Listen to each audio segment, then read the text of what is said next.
आणि मला जे समाजामध्ये वेगळ्या नजरेने पाहिलं गेलं त्याचा जिम्मेदारी कोण आहे? राज्य सरकार. आपलं सर्व संविधान काय सांगतं आपल्याला?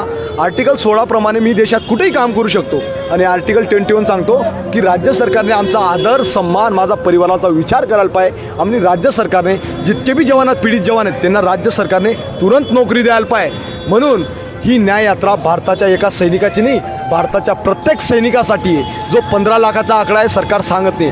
राज्य सरकार आपल्या महाराष्ट्रात 2 लाखाच्या वर सैनिक आहे, त्यांच्या पोटावर लाथ मारली गेली आणि ते एक देश. मी 7 वर्ष सेवा केली. आणि आज काही करत जॉब काय करता आता काहीच नाही, जॉब करत घरी आहे. तुम्हाला प्रायव्हेट कंपनीमध्ये कोण ठेवतं? नाही का बरं ठेवत नाही? होतं काढलंय तर तुम्हाला डिसमिस केलंय बोलतात. हे आमचं दुःख आहे जवानांचं. आम्ही आर्टिकल 21 प्रमाणे राज्य सरकारला सांगतो आम्हाला नोकरी द्या आणि राज्य सरकार आम्हाला कटोरा देतंय.